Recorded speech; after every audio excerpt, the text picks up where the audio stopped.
everybody. Welcome to the Muscle Intelligence Podcast. I'm your host, Ben Pekulski. As always, we frame this podcast around living your greatest life in a body you love. And for a long time, I've been talking about how your mental game determines your physical body, determines the world around you. Your internal reality will create your external reality. So today we're going to dive into creating the champion's mindset. First of all, what that means: mental readiness to produce a desired result when it counts. That is mental preparedness. Today's guest, Dr. Jeff Spencer, is an incredible wealth of knowledge. He's a 9-time Tour de France competitor.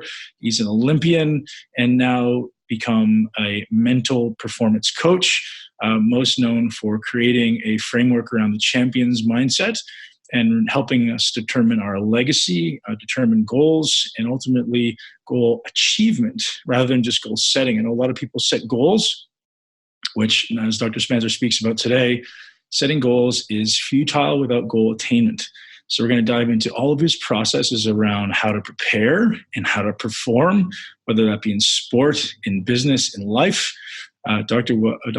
Jeff Spencer is an incredible wealth of information, and literally every minute of this podcast is mind-blowing. So the beginning starts off with him telling a little bit of his history and his education and his athletic prowess. And then we really get into the weeds at the end about how to really upgrade your life, upgrade your mind, and this process that he's created that's going to allow each and every one of us to upgrade our life. And guys, you have so much potential living inside of you. You can blow the lid off at any time if you just live into your greatness. You accept who you are and what you can be, and you realize that you can. And the reason you're not is because of the story you tell yourself as to what you can't. And as soon as you start to question the story, as soon as you start to live into your greatness, everything around you will start to change. Better people will come into your life. Better opportunities will come into your life. People will want to be around you. You'll want to be around them because you're all making each other better. And that's how we thrive in life. And I hope each and every one of you realizes your greatest potential in life, because that is what this podcast is about. It's inspiring you. It's inspiring me and millions of people around the world to live our greatest life, because that's how we're going to change humanity. That's how we're going to change the course of this earth and of our species and really allow us to flourish for generations and generations to come. And I often speak about my children. I often speak about subsequent generations, because that's what matters. So you reach a certain point in your life where you say, hey, I want to live my greatness so I can give you the permission to live yours. I hope you guys love this podcast and this conversation with Dr. Jeff Spencer. If you do, share with at least one person that will benefit from this, because I think really everyone I've ever met should hear this information. And without further rambling, enjoy the podcast with Dr. Jeff Spencer. Dr. Spencer, you've got an amazing background. I've looked into you quite extensively over the last few weeks. First off, love to hear about how you became an Olympic athlete, because that's no joke, right? People hear Olympic athlete, I think they acknowledge that it's the top of the food chain. But having been to the top of the food chain in one sport, people don't get what it takes to get to that level. You can intellectualize it, but putting it into practice is always exponentially more than you think it's going to take. So I'd love to start there, because obviously with what you did in cycling, probably laid the foundation for the mental fortitude you developed, and then this process that's become part of who you are now. Well, when I was 7 years old, I thought it'd be the coolest thing ever to become an Olympian. That's all I thought about 24 hours a day, and I studied everything I could find about it. And what intrigued me is that it was an opportunity to really test a person against their capacity. And so, I'm not an angry athlete that proves people wrong. I'm just an athlete that wants to explore what's possible. And that's kind of one of my monikers, actually. Then when I was 11, I showed a very unusual cycling capacity. And at that point, I realized, well, I can become an Olympic cyclist. That's how I can march into the parade on the opening day ceremony and get that task done. And I was fortunate, because the last time I saw my dad when I was 13, beginning my journey to become an Olympian, and he was a genius. And I found out 30 years later, he died homeless on the streets of New York City. But the silver lining to that was that I had angels come into my life at strategic times that were true mentors to me in every capacity. And I had the greatest coach ever, because he was a 3-time Olympian and a 5-time national champion. And what he did, even though I was in my early teens at that time, he didn't push me to win. He taught me how to be a thoughtful athlete and how to cultivate my skills and my humanity to become the best athlete possible. So I followed his guidance and the guidance of other people for 10 years. And I buried my head faithfully. And I created for myself this little plan with my crayons on this thick piece of paper. And my plan was simple. I gave myself 10 years to become an Olympian. And I was going to work hard. I was going to never make an excuse. And I was never going to give up. And those were the three things that I looked at every day that were those things that I knew that I had to do to become an Olympian. And it came quite naturally to me because I have the self-start gene. I don't need any motivation whatsoever, once I'm got the scent on something. And, for me, people say, well, wasn't it a sacrifice? And, no, it wasn't a sacrifice. A sacrifice isn't to step into your bigness or your potential or your possibility, actually, is probably even a better word. And so it taught me a lot about myself. It taught me a lot about humanity. There are so many lessons that I could share with you that are important from my Olympic experience, but that was the genesis of it, and that's how it came to be. How does a 7-year-old become inspired to become an Olympian? That really intrigues me because most 7-year-olds, especially in current society, aren't thinking that far ahead. And, you and I actually have a very similar path where I remember being 7 years old and having a high level of awareness of wanting to do something different than everyone else around me. I didn't know what it was. But it was certainly not the path of all the people around me. And it's interesting that that's around that time, right? So I'm very curious as to what recollection you have of like why it was an Olympian.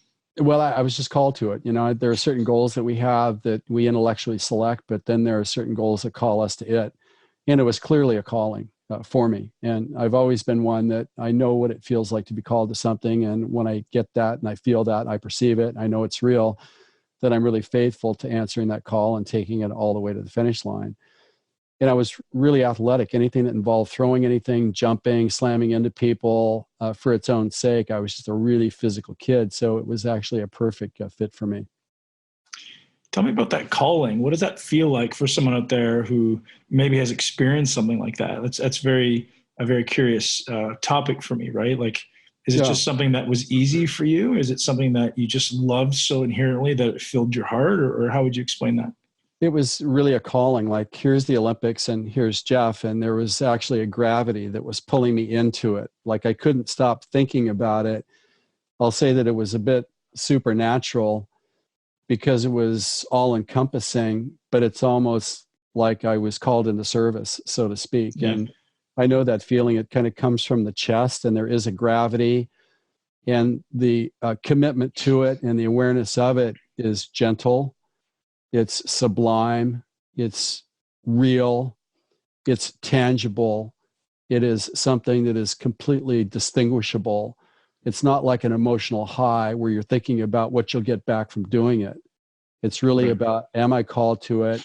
And is it part of my constitution to show up for duty and get the job done without any conditions attached to it? And with that calling, I mean, I had that in the art world. That's how I was able to show my artwork in the best galleries in New York City.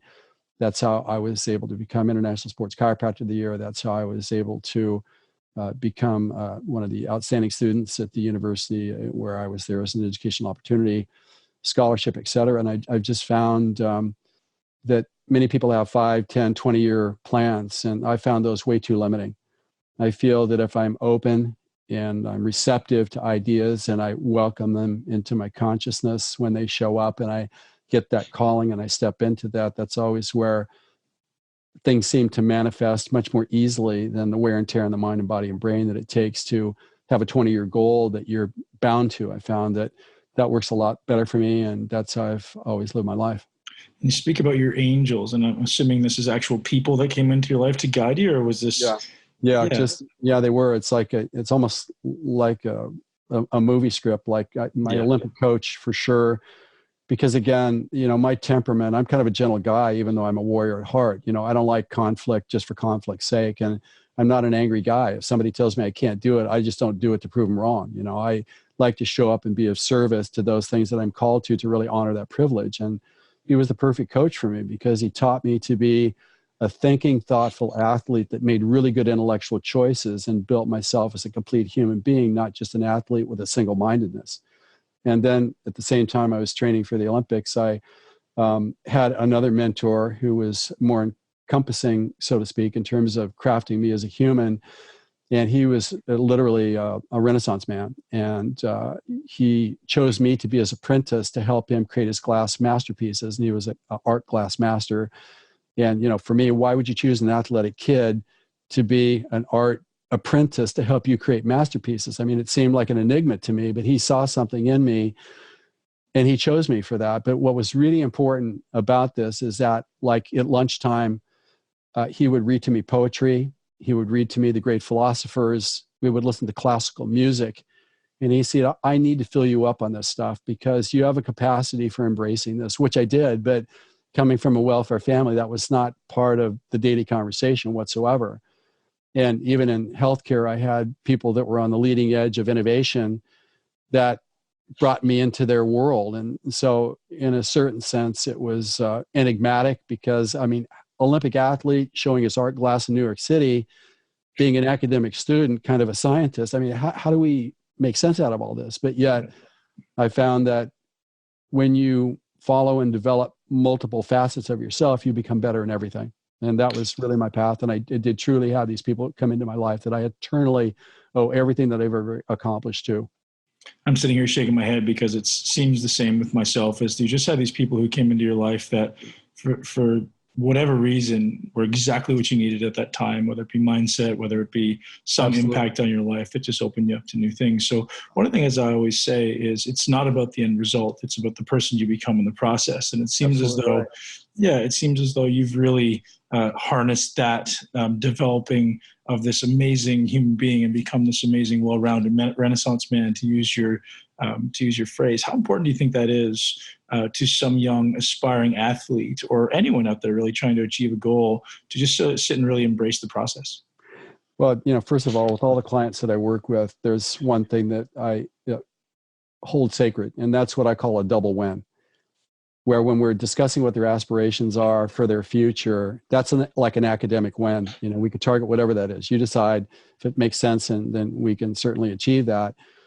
But the second half of the win, to make it a double win, is that you have to become a better person in the process of it. And so when we're looking at opportunity, I'm saying, okay, here we are on this threshold. This is what we're going to be doing next to move towards big. And to do this, you're going to have to face the boogeyman, those things that will challenge you and those things that have to be revised within you to become the full potential player that you're capable of being. So I'm not just about the win academically, because there's a lot of people that win academically, but they leave a trail of destruction 10 miles long behind them.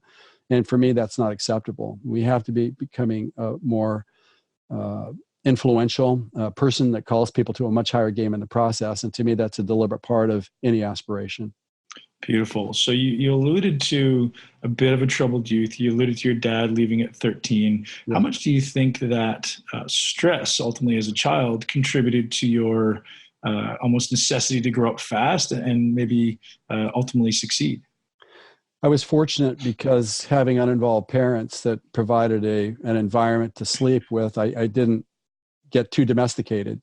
I think if we get too domesticated, then a certain rawness of inquiry and inquisitiveness is compromised in that. And I didn't have that. I did have to kind of find my own way. And I certainly didn't have the word can't in my vocabulary. I never considered that something couldn't be at least pursued. It just never occurred to me. Certainly there was some organizational downsides to not having the family structure to be able to help kind of craft me. But fortunately, I was not malicious. I never got myself into trouble. I wasn't interested in drinking and drugs and things like that. I just wanted to explore what was possible. And again, I had really good people show up, for me at the right times to help me stay not just on the track, but help to cultivate and grow my intellect and my capacity as an individual. So it seemed as though all of these little events that happen in your life have contributed to your wisdom that exists now, which you now take and apply to this process you developed to help people find their goals, their purpose, and really ultimately develop the champion's mindset as you speak about. Can you start walking us down the path of what this process looks like for you. So if I were to come to you as a young aspiring athlete, which I wish I would have known who you were during my bodybuilding I wish career. I would have known you too. Where was that when I needed me? Yeah, well, right. So what I discovered is that, I've been in the high performance world for over 45 years, advising athletes, to win gold medals and all that stuff. But what I discovered is that when actually, let's call it an experience that I saw, is that the way that most people go after their goals is like, if I'm here and here's my goal, there's this empty space between me and the goal, and we'll call that the gap. And the way that we close the gap is that we have a big, hairy, audacious goal or a moonshot, maybe 10 or 20, the more the better. If I'm a little bit apprehensive about my goal, then it's probably not big enough. I need to make it bigger. And then I have a detailed plan, and then I don't give up. I stay in the game. I work hard. I stay positive. I believe. I try harder. And what I found, that's the prescription. And most people aren't able to achieve anywhere close to their potential following that gap model. It's completely inefficient, and it cannot deliver. And most of the people that I know, at least 90%, have got massive goal frustration.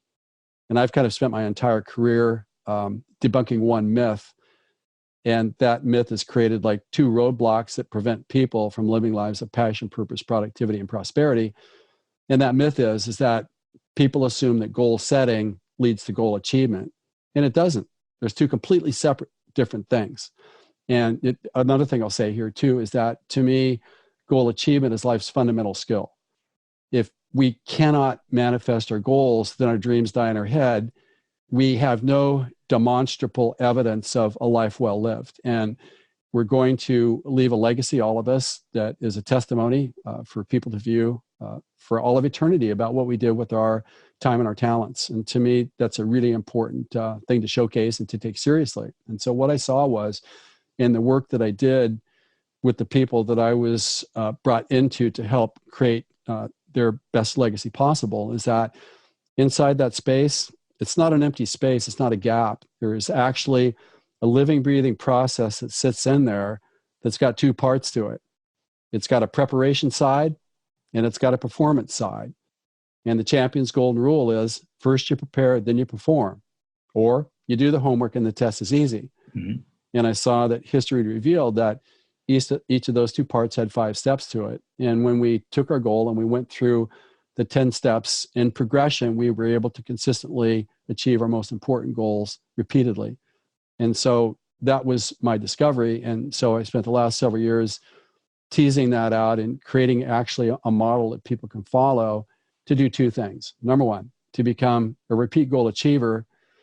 And why that's significant is that it's the first step on the champion's ascension ladder to go from achiever to top of field, to master, to champion, then to full potential player.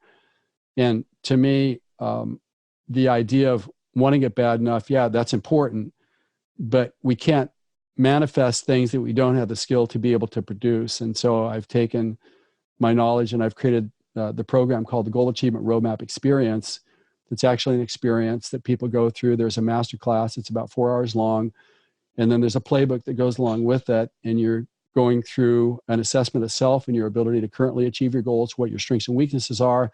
And then we develop a systematic approach by which you can use your time most efficiently to gain the skill of goal achievement and therefore have the opportunity to create your biggest and most impactful legacy.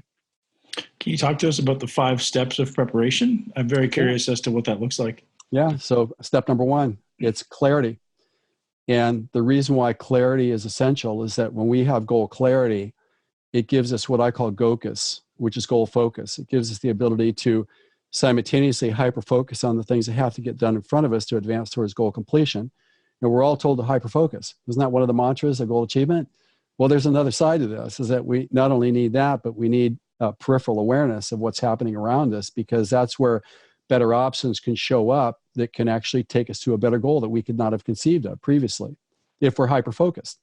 And it also shows us where blind sides are starting to form in the periphery that if we don't see them and discharge them, can wipe us off the face of the earth. Right. So I think that that's a podcast in itself, right? This idea of clarity. And, I get the privilege of coaching many people around the world, and giving somebody clarity on their goal. Yeah. I think that's enough fuel to get them to their goal. But giving somebody clarity, I'd love to have you just dive a little bit deeper into, I will. well, how do I, right? Like, I don't have clarity on my goal. Yeah, well, it's actually, let's start with the idea of the SMART goal. I think a lot of people have heard about the SMART goal, but let's put it this way bluntly, is that there are a lot of SMART goals that aren't the right goal. And when we have the SMART goal and we don't have a mind, body, and soul alignment with it, we don't really truly have an affinity with it. And if we don't have a living, breathing relationship with it, it's unlikely that we're going to be able to achieve it in least time, with least effort, and least expense, under budget. And so for me, I've actually created my own criteria. It's the right goal criteria. I think we need the right goal more than the SMART goal. And so I've created a methodology called the right goal, that we take whatever your provisional goal is, that goal that you're proposing to pursue, and we challenge it against the right goal criteria. And it's fairly vigorous. And why we're doing that is that we want to make sure that you have mind, body, and soul alignment with it, meaning that, is this enough for your mind? Is this big enough for you? Maybe it's too big, maybe it's too small. But we need to challenge ourselves against this. I mean, I don't see that people really have the level of intimacy with their goals that they should. They're more thinking about the outcome that I'm going to get from the goal achieved. And I think you got to have this intimate relationship with the goal. And for many people, it's not even their goal, right? That's one thing I find is they're trying to live somebody else's goal. Like they go, oh, that sounds like a really good goal. I'm going to go pursue that, but it's not even their own true passion. So how do we begin to dissect that? Well, again, I think it all goes back to the right goal. And so the criteria that I've created, the right goal criteria, you'll take your goal. I call it a provisional goal, meaning that we're considering pursuing it. And let's really challenge it against some vigorous criteria that we have to step into and we have to be accountable for. We have to answer some tough questions against. And what that does, that challenges our mind, body, and soul. Because like in my model, Ben, our mind, body, and soul are like three entities within us, the conscious being, that actually have their own brain. And they're voting on every consideration that we're thinking about pursuing.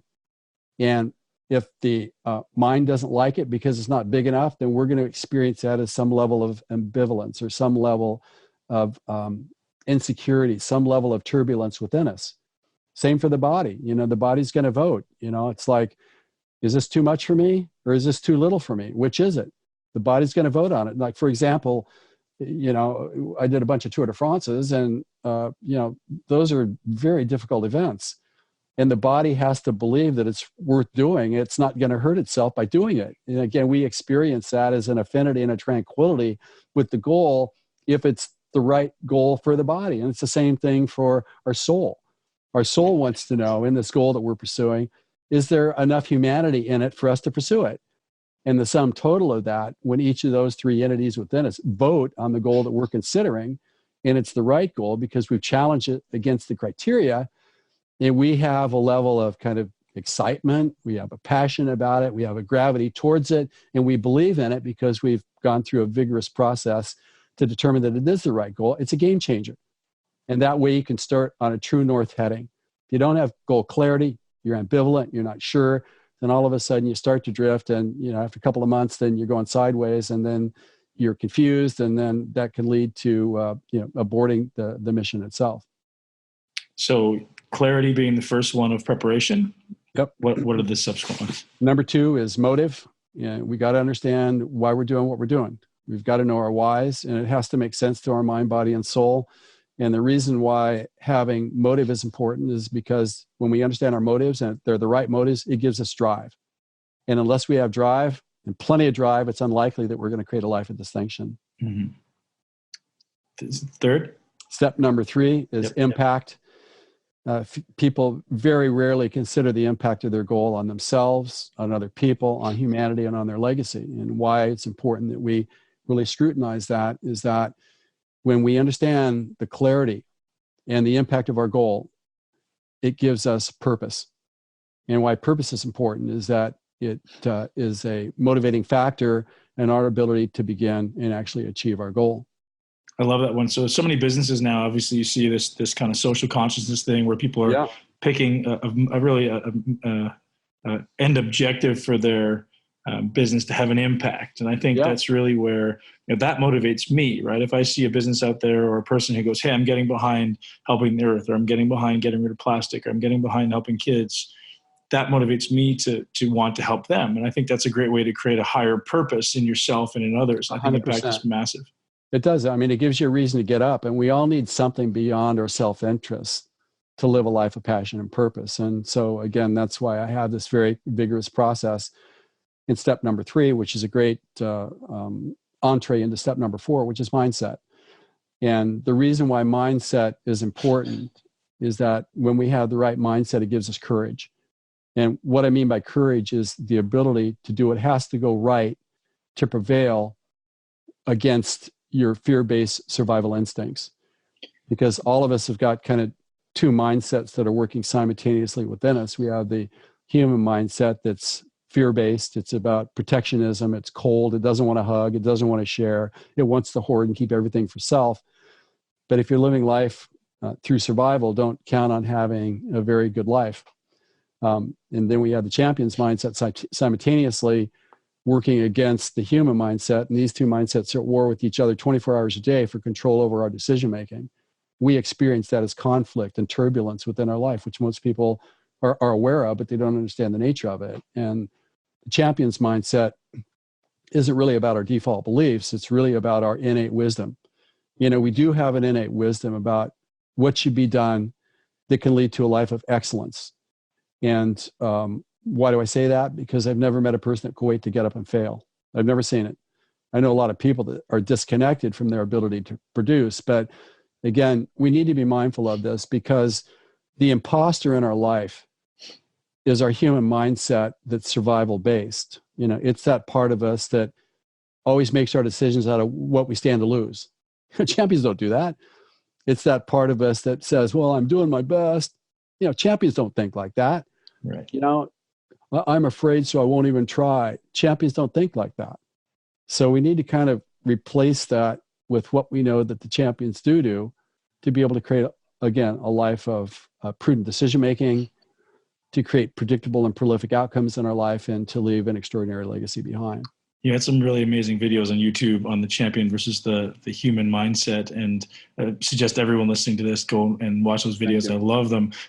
Hey, everyone, I interrupt this podcast to bring you an exciting message about a product that I've been testing for a couple of years called Halo Sport. And if some of you know, they've just recently released an upgraded version for an even lower price, which is super exciting. So what is Halo Sport? Simply, it's a neurohacking device that's going to allow you to increase your power, your skill, your endurance, and ultimately create faster attenuation of skill. So whether that be training for weightlifting or training for any type of athletic endeavor, Halo Sport will increase your rate of skill acquisition. And I've been experimenting with this, as I say, for at least 2 years now, probably a little bit longer, since the very first version came out. And you guys will notice a significant difference. And the thing that I notice is my time to highest level performance is cut down significantly. So if you're someone who goes in the gym and you feel a little bit achy, you don't really feel like your nervous system is primed, then it's probably going to take you about half the time once you start using the Halo Sport. The headset looks amazing. It looks interesting, and people get a lot of questions, but it plays amazing quality music.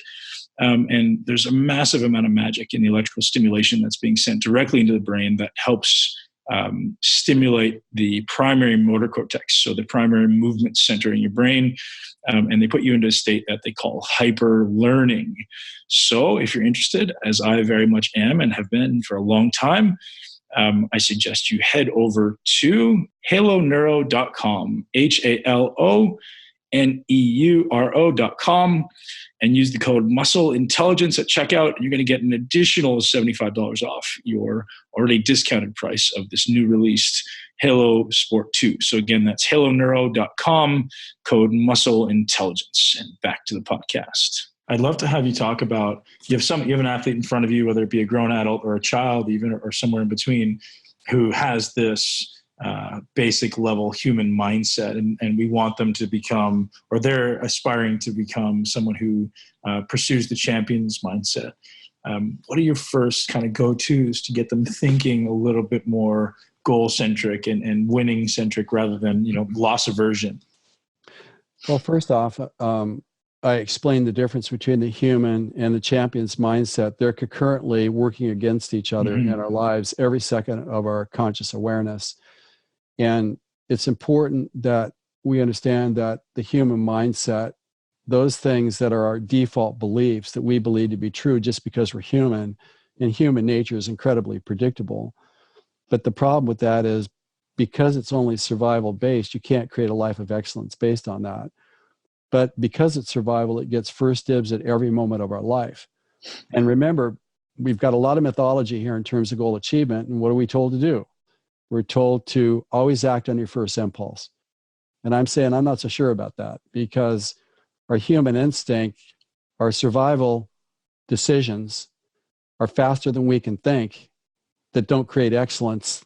They're about survival. So I'm saying that first off, let's make sure that we understand that we can't turn our human nature off. It's on 24 hours a day. That's the imposter. That's really not the real us. The real us is really the champion's mindset that makes decisions that history has told us will lead to a life of excellence and achievement. So is it as simple as becoming present and rationally thinking your way through that, like, hey, what's this decision going to lead toward, rather than going with that instinctual gut feeling? Yes, I've actually created a chart and a model that people can actually look at and study, which is available in my course, the Goal Achievement Roadmap Experience, where we spend a great deal of time on that particular subject, because I feel that it's really important that when we look at these natural ways of responding that are common to all humans, because they're default beliefs that we're hardwired to believe, we have to understand that we can't shut that off. And we have to recognize it for what it is, and we have to have something that will replace it. So, for example, let's say I helped a guy win a gold medal a couple of years ago in the Olympics, because he had this thing where he felt that to put in the perfect jump to win the gold medal, he needed to be perfect. And so he and his team thought, well, we need to make a contingency for every detail, and that's how we become perfect to create the perfect jump to win. I said, well, that's not what the champions do. The champions, they don't chase perfection. They do the one or two things that have to go right so that their capacity and their full potential can manifest when it needs to be manifested. And so I just feel like there's a deeper level of conversation that we need to have to really understand the dynamic of these two mindsets that are working concurrently within us. So talk to me about how someone begins to identify those one or two things, because I read that and I was like, that's really interesting. I think maybe some high-level athletes do that instinctually. They start to just focus on what matters most because they know where they tend to break down, right? So like, oh, I need to get better at this. I need to do this more often, repetition, create those unconscious patterns. Right. But how does someone who maybe isn't familiar with these things start to identify the one or two things that is going to be most important for their goal achievement and success? Well, I think, again, if you're not sure, seek mentorship from somebody that's done what you aspire to previously, that can help you dissect what works and what doesn't work. Right.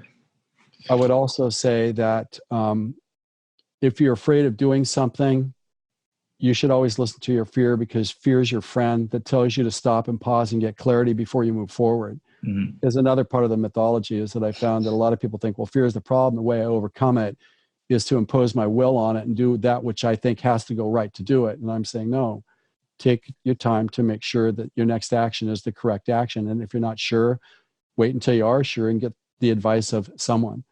That would be the most important thing for myself. And let me just say, have you ever said anything that you wish you hadn't said, but it happened faster than you could think, and you wish you could take it back, and you've ruined relationships because of it?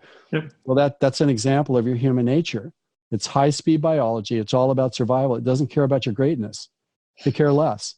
That's not a way. I think it could have to do with your kind of default brain states as well, right? If you're someone who's highly sympathetic, you tend to be more reactive rather than responsive. So depending who you are as a default, that's a really big consideration, I'm sure. And I think most people in society aren't highly parasympathetic. They're usually not living out of their cerebral cortex, right? They're living out of their kind of primal brains, primal instincts. Well, I think that is right. And that's part of the mythology of goal achievement and greatness. We're told to hyperfocus.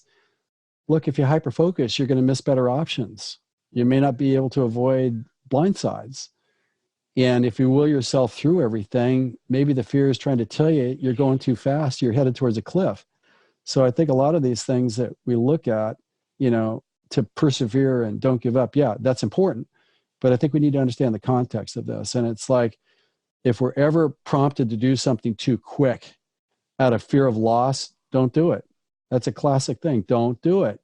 And so again, as you rightly stated, we need to have rituals that we practice throughout the day that keep us engaged in the present moment to really decide whether we do want to take action or we don't want to take action. And to me, in the morning, you should always have some ritual that you go through to set the tone of the day so that the actions are the product of what you wish to create value from that day, rather than it being everybody else's emergency that you've taken on that has disrupted your ability to create a day of value and take you further towards your goal aspirations. So what were your one or two things when you were preparing for the Olympics or the Tour? How many Tour de France did you do? 9. Really? Yeah. Wow, that's impressive. So what were your one or two things? And maybe it changed every year, every time you prepared, but I'd love to hear just kind of an example of what those may be, or maybe in your Olympic athlete you recently trained who did it was long jump, you said? Yeah, I helped a guy win a gold medal in the London Olympics with that. But, I would say that, again, it kind of goes back to the one or two things that have to go right. That should be the mantra. Anything that you can see that creates the biggest value to advance towards the goal, those are the things that you put your effort into. The goal may be way out here, maybe be way out here, but, do that thing close to you that you see that actually can get done based upon the facts. And that's the way that you kind of move towards the bigger future. And, the things that I've certainly found for myself, and let me give you an example. The first time I was in an international competition, I was in an international 500-meter final. And on my right-hand side was the Olympic champion, and on the left-hand side was the world champion. I was kind of sandwiched between these guys. And I'm thinking to myself, man, these guys have got big legs, man. Let me see what this guy, oh my God, these are even bigger. And the rings on the guy's shoulder on the Olympic champion, that was like saying to me, hey, look, there's only room for one guy on this track, and it's not you. Let's not forget who the boss is here. And I realized that, this is a moment in time for me where I can break the chain about giving people too much credit and discrediting myself and belief of what I'm capable of. Right. And I realized at that moment, I have to devote every ounce of my focus and commitment to pushing on that right pedal to get the jump out of the gate to win. That's the only thing that I need to do. All the other stuff doesn't matter. I don't care who's on my right. I don't care who's on my left. Right. It's about what do I need to do for me to put in my best effort. And I won the silver medal. That was my first medal in a world. Wow. And did the Olympic athlete win or the world champion? It was actually the world champion. I was in front of the Olympic champion. The guy gave me a headbutt, and which kind of stalled the bike for like a split second. Otherwise, I'm starting to break out in sweat just thinking about it. But I would have won had he not given me that headbutt. So in any event, it was painful. But the point is that we always have to look at what has to go right for us to honor the privilege of creating excellence.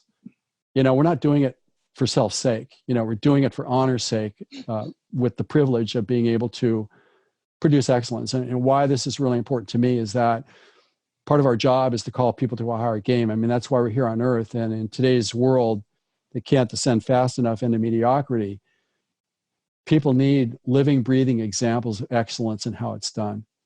And to me, that's a daily ritual that we need to commit to. We need to show up from our highest self to be of greatest service to humanity. If I could just say one other thing about this, this is quite personal, but I'm going to say it anyhow, is that 10 years ago, we adopted a 10-year-old girl from Colombia that had lived a life of unspeakable harm for her first 10 years. It's as bad as it gets, and you can only imagine what that means. And I think about her, and today she just completed her second year of college. It's a miracle because she didn't speak English when we adopted her. We didn't speak Spanish. She had no school, PTSD, ADHD because of the physical and other abuse that she was exposed to, parasitic-ridden body, severe malnutrition for 10 years, almost lost her teeth. That was the raw substrate that we brought to America, and that's where we started. And we started with primitive sign language. And we fought really hard over the last 10 years to usher her forward and beyond some of the hellacious circumstances of her early childhood. And the one thing that I want to say here is that had people showed up differently for her, she wouldn't have to deal with some of the challenges that she may not be able to outrun in her life. And I just feel like the most important decision that we can make every day is how we're going to show up. And people are going to say, well, yeah, well, that's not really the real me. Well, the real you is the one that can show up, that calls people to a higher game. You know, the one that complains about everything, that's the imposter you. Let's make sure that we get this right. You know, the authenticity is, again, the evidence of proof of someone that could create excellence in a difficult world. Because if we can demonstrate that even on a small scale, it creates belief in other people. And I feel that we're honor bound to make that part of what we do each and every day. And so much wisdom in that on so many levels, Dr. Jeff. Thank you for sharing. I mean, the irony of parenting is often that people are reading parenting books, learning how to have a better dynamic with their parents or with their children. And all they really need to be doing is improving themselves and showing up as their best self and becoming that role model for their children. And that's why your daughter is succeeding now, is because she's got yourself and your spouse who obviously are showing up every day. Yeah. And you know, there's so much irony there where people are saying, oh, I'm having a hard time with my children, so I'm trying to read parenting books. So I'm looking for advice on parenting, and they're going down the wrong path, right? They're like, I'm like, no. Like, worry about you. You show up. And then, that's exactly right. Yeah, children hear nothing of what you say and see everything of what you do. And I say that all the time. And I learned that. I've got 3 kids, and I know that perfectly. Like, I can talk all day. They hear nothing, right? In one ear, out the other. Well, that's, you know, it's part of our own therapy. You know, it's a good antidote for us against ourselves. And you know, we need to kind of hold this reality sacred. And the best thing that we can do for each other is to support each other in our quest for our bigger futures. And again, you know, my deal is that winning big is not an accident. You know, it's deliberate. It's supposed to happen. But we have to have a methodology to be able to get us there. And so the 5th step in preparation is resources. And when we talk about resources, we're talking about time and energy. We're talking about materials. We're talking about plans, et cetera. We need to make sure that we have enough materials to be able to safely begin pursuing our goal. So in some, goal clarity, understanding our motives, having and understanding our goal impacts, having the champion's mindset, and having the resources. When we have evidence that we've actually created that, meaning that I can look at it and I can see it, it's there, it's real. When we see that, then we can be confident and trust in our preparation. So our anxiety drops and our confidence and our ability to start begins. And quite honestly, most people don't prepare well enough. They just think, well, I'll just get started and I'll let the ethers in the universe backfill everything that needs to happen. And I don't know anybody that's a prolific achiever that really does that. You know, they go through kind of a vigorous checklist of things to make sure that they are, so that the anxiety is low, the confidence is high, and then they start actively pursuing their goals. You have so much credibility as far as someone who, having truthfully lived the champion's mindset. And I think you summed it up perfectly just a minute ago. And I really want to touch on that is when you said you pulled up to the line and you're doing the 500-meter sprint, you acknowledged the people beside you. But when it came down to race time, you had no focus on beating them. You had no focus on keeping up with them or what they were doing. Your only exclusive focus was, how can I be my best? What do I have to do in this exact instant to thrive for myself? Yes. And I lived that. And even now, looking back on it, I had no care in the world. When I was really succeeding, when I was really doing well, I had no care in the world what anyone else was doing. I was only exclusively focused on, how can I be my best today? And there's so much wisdom in that, because I think so many athletes are focused on, I'm going to beat that guy, or I'm going to do everything I can to be better than them, or I'm going to make them lose, or like they're just focused on something outside of themselves and realize you're not in control of that, right? And I say that to so many athletes. I'm so glad you summarized literally so perfectly. And I just have this vision of your right foot on the pedal, and like there's one thing you're thinking about, right? That right pedal. That's so beautiful. So much wisdom. Well, thank you for saying that. And again, the idea of producing excellence, to me, it's an honor ritual, and we have to honor the privilege of what our skills and our talents are. You know, I tell my daughter, ever since we adopted her, and she didn't even speak English, we didn't speak Spanish, it was all, primitive sign language. I told her when she left to go to school every day, I said, don't be average. She didn't even know what that meant, but I wanted to kind of etch the neural pathways. And so as her vocabulary would develop, she would get the idea, don't be average, And that's a really big thing for me. And I think it's critical, again, that we be mindful of our opportunities, and we look at the privilege of honoring our potential. We're not doing that for selfish reasons. I mean, it's something that I believe that we're honor bound. It's a moral obligation to step into our greatness, to honor that privilege. And again, it does call people to a higher game, and it creates belief in other people. And if there's ever a time in human history where we need beacons of hope, sanity, and courage, it's now. So talk to me about, after having left obviously many, many years of professional cycling, what it looked like for you to transition into the life you live now. So obviously there was a transition phase, and you went through some different things. And I know a lot of people, and myself included, go through this phase where you're kind of redefining who you are as a human being. You're like, well, I'm not really sure who I am. This is who I was for 20 years. Now I really have to dig a little bit deeper. I'm removing all those unconscious habits that I've intentionally acquired to get me the result I wanted. Mm-hmm. And now I'm like, okay, who's this new person that I'm able to develop and really become the greatest version of myself? I'd love to have you share some wisdom on how you took it from world class in a number of different things. So obviously sprint cycling is going to be different than endurance Tour de France cycling, which is very different than what you're doing now. You said you've also been a chiropractor, you're now doing mental performance coaching. So you're obviously someone who just excels in everything. How? Well, again, I follow the path. I follow the calling. That's important for me, because when I get the calling, and I also have the model, I've got the goal achievement roadmap. I know what to do. I know how to prepare, and I know how to perform to get the job done. And as a result of that, my anxiety drops, my confidence increases. I conserve a lot of energy. I sleep well because, again, I have the map in front of me. I know where I am. I know what that means. I know what's in front of me. I'm not taken by surprise by anything. I avoid preventable problems because I have a structure that allows me to be able to do that. Another really important part of this is that as an observer of humanity, I've observed that every decade there's a different lens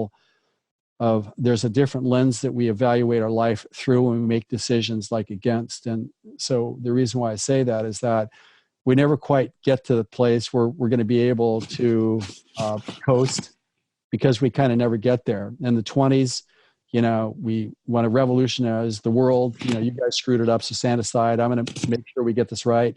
So stand aside, everybody.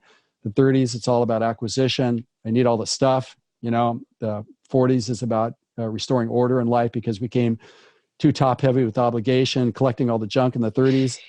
And then in the 50s, we want to contribute back because we had some good fortune. We want to help people. The 60s is about mentorship, boots on the ground. So again, the thing that I do want to say is that if you find yourself never quite getting to the finish line, that's the way it's supposed to be, because we always need to be evolving towards our bigger future. And, time is not the fleeting of years, but it's actually the dawning of wisdom. And I would just say that, we think that we want to be comfortable. That's our human nature, but we realize that we don't want to be comfortable. We want to be challenged to bigger and to create lives of contribution. So I just feel like we should be mindful of that. And because you're not getting to where you think you should be, that's a human mindset problem. That's not reality. Champions know that. Champions don't compare themselves against everybody else, because we don't really see what everybody else's life is really like behind the veil. It's really about us against us. It's really more us against our own human nature. And can we start to live more from our champion's nature to manifest with greater ease a life of conviction, purpose, and prosperity? And the other thing that I would say that I think is really critical here is that with my clients, I always kind of got this burn rate calculator on how much time and effort they're putting into what they're doing. And if I see the time and the effort is not being paid back over time, I know that between the ages of 40 and 60, you're going to have a catastrophic illness, health event, or you're going to have a catastrophic relationship failure. And you never want to get to that place, and you can't outrun it. So what my advice is that you pace yourself well. You always pay back your physical debt to make sure that you're recovering well, because it takes maybe 40, 50 years to do a complete lap through life on a first pass to really get what it's all about. And many people blow themselves up prematurely, too little sleep, bad company, poor diets, etc. And what's tragic about that is that just when you get life figured out, that's when you have a health decline or a catastrophic relationship failure that you may never recover from. Right. So take your time, pace yourself, pay back the debt, spend time around great people, spend time around people that you aspire to become. remain a student of the discipline, never give up, be an inspiration to others, teach others that which you wish to learn that'll make you a better student. Those are the things that I see that are really critical to be able to move forward and live a life of vitality and purpose and contribution. One thing that you alluded to not a number of times throughout the conversation is this necessity almost now for people to step up and lead and live their greatness. Yeah. And maybe this, you also alluded to this decline into mediocrity that's almost commonplace. Yeah. Why do you think that is? What is missing in the developmental process of the human being or in our lifestyle and youth that more people aren't living into this greatness? Well, I think part of it is that people look at instant success. I mean, you could be a unicorn, create $1 billion company overnight, in your late teens. Well, yeah, the possibility of that is almost non-existent. Nobody wants to grind. Yeah, exactly right. Or they think, well, something's wrong with me because I can never do this. They've already decided what it is in advance, which isn't true at all. They talk themselves out of some really good stuff. Right. I think also, we look at things like, well, global warming, the world's going to, evaporate in 12 years anyhow. So what the hell, why do anything? Right. Go out for dinner, let's talk about it. So I feel like the conversation is not real. A lot of it, meaning that, there's always going to be a bigger future. There's always room at the top for the best. So at the beginning, I made this allusion to how you have this perception of what it's going to take to be successful. And for me, and for most people I speak with, success actually took significantly more than you first thought. Would that be your experience? Yeah. So talk about that a little bit. Is like creating that awareness of, what it took for you to really become a world-class Olympic cyclist and a Tour de France multiple-time competitor. Like, I think giving people an awareness of this exponential necessity to work you almost have to have an awareness and an appreciation to bring it. Like you seek that, right? Like only very few people like yourself ever get to that point where they're going to go, oh boy, like it's almost like grab on tight because this is going to be hard, but let's, right? That's the blessing.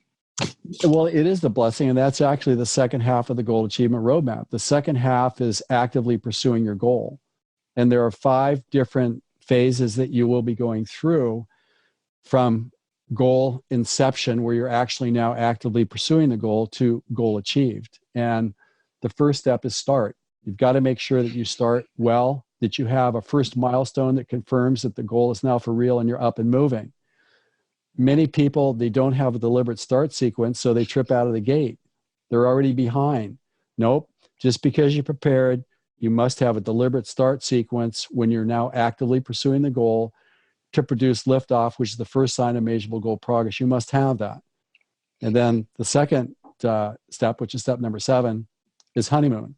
Once you've had an initial success, it's really easy to now start living as if the goal is already achieved when you're actually just getting started. And you see this all the time in startups where they get their first raise, they go out and spend money on $40,000 speakers and Bentleys and stuff, and they're not even generating positive cash flow yet because their mind thinks that we've already succeeded. It's only a matter of time. And so then there's always a massive course correction where you have to face that reality. And then here's the big one. Step number 8, the daily grind. The daily grind is where you're putting all this time and effort into it. You've got the capacity to succeed. You've got the great plan. You've got a great team, but yet you're not getting the progress that you think you deserve from the time and effort that you're putting into it. And all I can tell you at the daily grind, that's an essential part that you absolutely must know is coming in every goal of significance. And you must realize that that's the time when you're building your critical mass. You got to know how to stay in the game. You got to know what metrics to look at that are evidence of progress. Because the promise of the daily grind is if you know how to get through it because you can recognize what it is and you don't give up. And if you haven't screwed it up by not being prepared enough, you haven't screwed it up by botching the start, if you haven't screwed it up by overspending in the honeymoon, where you're going to quit is in the daily grind because you don't believe you can do it. You got to have a strategy for staying in the game because the daily grind's promise is this, is that if you know how to stay in the game and you're building critical mass and capacity as an individual and as a team, eventually, you're getting goosebumps now saying this, you're going to get up one day and you're going to believe that you can do it. Yeah. And when you get up and you believe that you can do it, it's almost like game over. And so daily grind is really big. You have to recognize what it is. You have to know how to stay in it to get the belief. And that's this idea of being 3 feet from gold, right? I think Napoleon Hill wrote the story of like, this man searching for gold, he gave up 3 feet, and the person who bought the plot ended up discovering it 3 feet later. That's exactly it. And I think there's a lot of people who give up in that 3 feet from gold scenario. Yeah, you don't want to do that. In today's world, what people, they don't want to prepare. What they want to do, they want to start, have a honeymoon, and then they want to succeed. Right. They don't want to do any of the work. And I think that's where passion is too, right? If you have that passion for it, like, I don't ever want to change what I'm doing. I love what I'm doing, right? I can do the grind forever. I can grind forever, man. I'm content. Right? That's exactly right, man. Nobody's going to outlast me. Right. But we have to know that that's coming, because again, we got the human mindset. See, the human mindset thinks, okay, I'm in the daily grind. It's something that I did. So now I won't swear. I promise I'll never swear again to get back on track, right? Or, maybe I ate a piece of chocolate cake and that's the reason why I did this. I did this to myself, or I chose it on the other side. Garbage. That's garbage. In any goal of any significance, there's always going to be a difficult period where you're creating critical mass. We just need to see what it is. We need to recognize it. We need to tell the team where we are, what we need to do to survive it, to get up the next day believing that we can do it. Beautiful. What's point number 9? Point number 9 is actually breakthrough. Once you believe that you can do it, you have to go from belief to knowing, because belief is, I think I can do it. There's still some doubt, but knowing that you can do it comes through a breakout. This is where you name an experience that you must create, that when it's achieved, it tells you where you have now 100% knowing and you're 100% certain and confidence you can achieve your goal. So for example, Dave Asprey, someone that I helped, I was Dave's cornerman for quite some time, and since 2014. And there was a point in Bulletproof where I said, Dave, Bulletproof is left the launching pad. You can't hold this back right now, man. You got this charismatic personality, you got a great podcast, you got product demand, you got this cult following, the media loves you. We have to tool up here. And you and I both know that this can be big.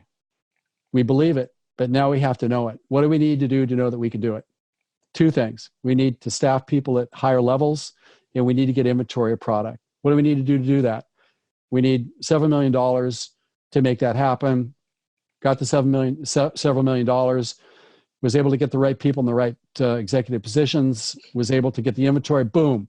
Here we are, several $100 million company as a result of that, because we went from belief that we could do it to knowing, and that was the raise. When I was an Olympian, when I had aspiration of becoming Olympian, I knew that I had to go to a national championship. I needed to be a national champion or an Olympian to know that I could become an Olympian, which I did. I got 3rd place in the national championship. I beat the national champion. I knew I could do it. So step number 9, this is where the relief comes. You go from the daily grind to having your breakout to knowing that you can do it. The final step, number 10, is finish. What I mean by finish is that if you don't finish, you don't win. And part of the mantra is you better rush to the finish line to get it before you trip and fall, or somebody butts in front of you in line. I say, don't do it. Unless you finish, you don't win. So take your time, pull back, make sure you have the right pacing. Don't look for magic answers. Don't listen to other people that try to push you into thinking that you need to get there, because the likelihood of tripping is a lot more possible than getting to the finish line. So you wrote that in one of the articles you have on your website, is don't disregard preparation by focusing on winning at all costs. And I really wrote that down, and I was like, yeah.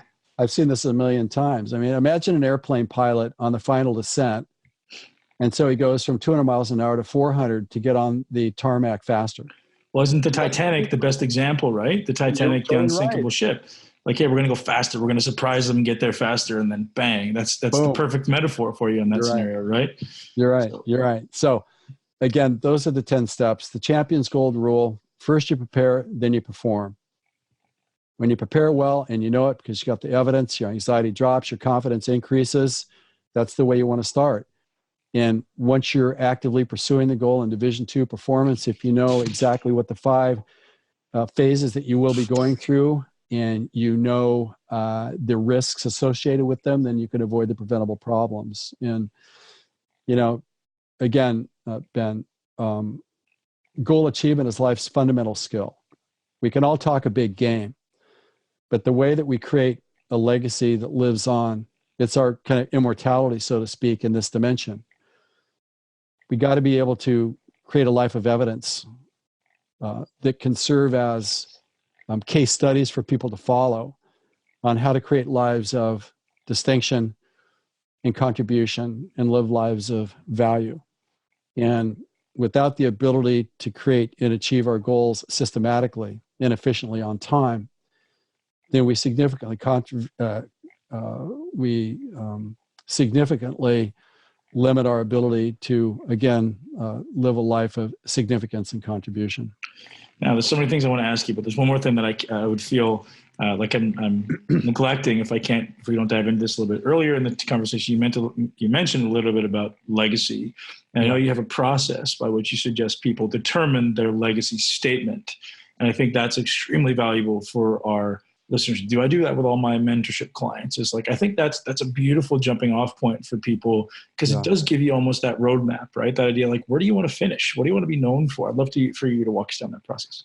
Well, I appreciate that. And I do believe that we do need to kind of preview what contribution we'll make in advance to be able to make intelligent decisions as opportunities show up as we move through the process of life from start to finish. And I do feel that we do need to take the time to really look at, what's going to be said about us when we don't get a chance to come back and redo it, because once our time is elapsed here, there are no redos. Right.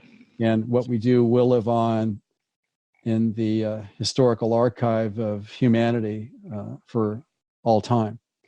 And we are accountable for that. And I do feel like people do have a sense of immortality. There's always going to be time later. And one of the things that I've seen with the idea of legacy is people, we'll figure that out later. We'll decide, what Ben and Jeff did right, and we'll write a nice little eulogy about that. Right. No, I say you decide now what that is, because when you have that as part of your North Star compendium, then it keeps you on the straight and narrow. It allows you to look at life and make decisions in an entirely different way. And I just really encourage everybody to not dismiss that till later, but really look at what it is that you want to be known for, and what contribution do you want to make to humanity, and what type of life do you want to live? What type of life do you want to give your family and your friends? And I think that's something that should be done deliberately, and periodically we should take a look at it. This idea of legacy is something that's really come into my radar in the last 12 and 24 months. Like, how do you want to be known in this world? And you have everyone has this amazing opportunity. I know a lot of people don't acknowledge their power, and they don't acknowledge the fact that they can make a massive impact on the entire globe, not just their own little personal community, but they don't want to, as you say, live into that power and accept the reality that you can make a massive impact in a positive way. So once I started kind of acknowledging this reality, and I've got a platform to begin with, but I can be exponentially greater than I currently am, the idea of delivering a legacy that, my children and their children and their children's children can start to, you're just upping the level of the game, right? You're stepping up everyone's game. It's like being the leader on the team, right? Where that one who came before, who set the new standard, and now everyone around you is allowed to shine their light, right? This idea of be the lighthouse in the storm and allow everyone else to kind of see the path. And I think there's so much value in that. Well, we're giving people permission to embrace their bigger capacity. And I feel like we really need to do that. It's something that I believe, as I said earlier, we are morally bound to be able to cultivate and grow our skills and showcase them to other people.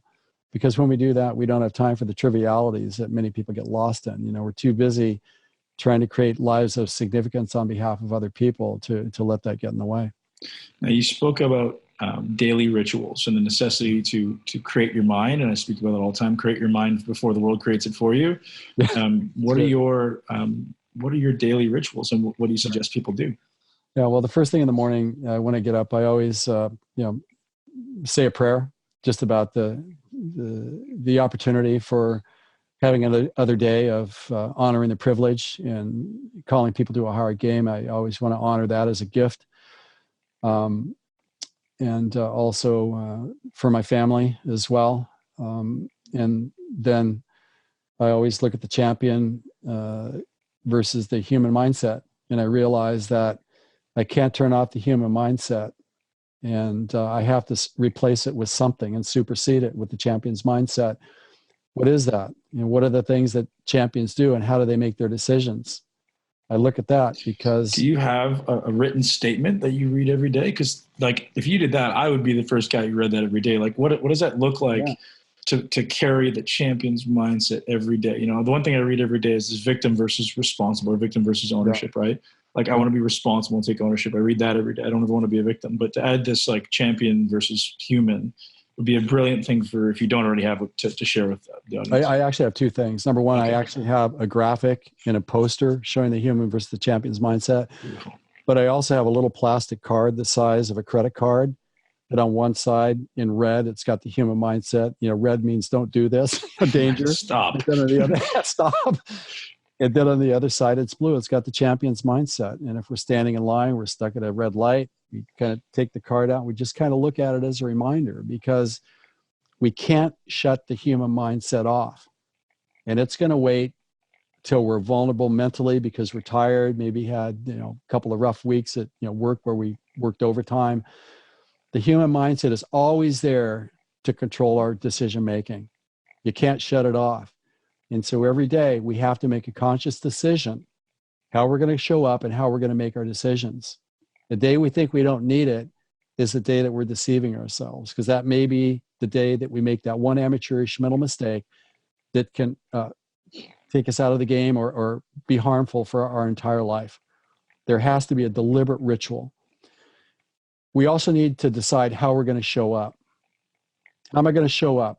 Am I going to show up and make people pay for the life that I don't have that I want? Or am I going to show up and am I going to call people to a higher game by giving people everything that I've got at the highest level? You've got to make that decision. It's natural to show up in a bad mood, but who wants to be natural? I don't want to be natural. I want to be supernatural. I want to be supernatural because I want people to see that there is another way of living life and engaging it from a different level of capacity and influence. We have to make that decision. We also need to decide, why am I doing this? So I have a picture of my wife and my daughter, and I have a picture of humanity that I look at every day. It reminds me why I get up and do what I do. Why did I create the Goal Achievement Roadmap experience? I did that for other people.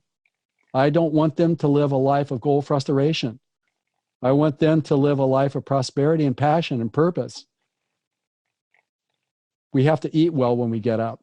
A good breakfast, it sustains us. Yep. Got to keep inflammation down, energy up. Those are the things that I look at. How do you eat and stay fit now? Do you still cycle, or what's your primary mode? I ride every day. I'm a cycling lunatic. Yeah. Are you in Southern California, you said, right? Yeah. So I can go out and twiddle virtually any day. But, I do three things, actually. Number one is that I ride my bike every day, pretty hard. On good days, I've got Olympic legs. And so I think a lot when I ride. I think about how do I create bigger futures for people, et cetera. I also do Qigong every day because, when the body has ideal tissue length to tone, then we're able to move with greatest energy conservation. The breath is the metronome for the mind. So when we do some traditional meditative art like that, I think it's an essential part of any health program. And then I also do weights.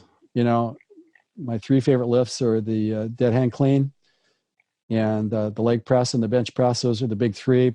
But I also do some decompression stuff, hanging knee to chest, dumbbell incline flies, lat pull downs, dumbbell pullovers, et cetera, just to make sure that the body and the health are, humming along at peak efficiency. And let me tell you sort of why I do this is that I just turned 68, and I don't know what 68 is supposed to feel like or act like. I don't know, but I've got a 20-year-old daughter that I need to stay fit and be vital and vibrant for.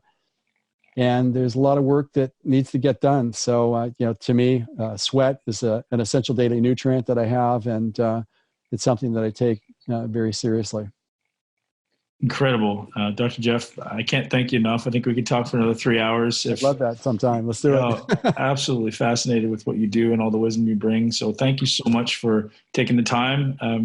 And where can everyone find more about you? And you can tell them about your website and anywhere you want to send them. Thank you. First off, I'd want to say that, there's only one of us, only one of you in all of creation. And because of that, it allows us to do some really unique things in life and never discount our capacities. And those things that are unique to us, those are the foundational elements that we should cultivate and grow, create a life platform based on. And to be mindful that there's always room at the top for the best. I don't care what the world conditions are and the circumstances and what the press is saying. We all have the ability to influence and support each other. And so my outreach now is to help people become prolific goal achievers. And the best way to get in touch with me is to go to www.drjeffspencer.com/roadmap. And that will give you more information about the Goal Achievement Roadmap program. And please reach out to me at jeff@drjeffspencer.com. Ben, thanks again for this amazing opportunity. Thank you so much. All right, ladies and gents, that's a wrap of today's podcast. I hope you really enjoyed it. As always, I am so grateful for you guys giving me your time, giving me your ear, and hopefully this podcast has provided a tremendous amount of valuable insight for you to help you live your greatest life. Please head over to iTunes now and leave us a review. Reviews drive this podcast. I'm so grateful for you guys doing that for me. And if you haven't already subscribed, what are you waiting for? Greatest podcast in the world, right? Muscle Intelligence Podcast on iTunes. Head over there now and subscribe, leave us a review, and share with at least one person you know that will love it. And I'm so grateful for you guys leaving me so much feedback on all the recent podcasts on Instagram and on iTunes and on YouTube. Thank you, because it makes me feel great. It makes me know that what we're doing matters. And I want you guys to know that I'm upgrading the podcast going forward. I really want to dive deeper into doing more of these podcasts live, doing more of them, with high-level influencers, high-level authors, and people who really inspire us to live our greatness, because that's what this is about. How do we propel humanity to its highest peaks? Have an amazing day, ladies and gents, and live your greatest life in a body you love. Thank you so much for tuning into Muscle Intelligence. If you enjoyed today's episode, please be sure to share it with at least one person you know. Make sure you're subscribed so you never miss an episode. This podcast is for information purposes only. The statements and views on this podcast are not medical advice. This podcast, including Ben Pekulski and the producers, disclaim responsibility for any possible adverse effects from the use of information contained herein. Opinions of guests are their own, and this podcast does not endorse or accept responsibility for statements made by guests. This podcast does not make any representations or warranties about guest qualifications or credibility. This podcast may contain paid endorsements or advertisements for products or services. Individuals on this podcast may have a direct or indirect financial interest in products or services referred to herein. If you think you have a medical problem, consult a licensed physician.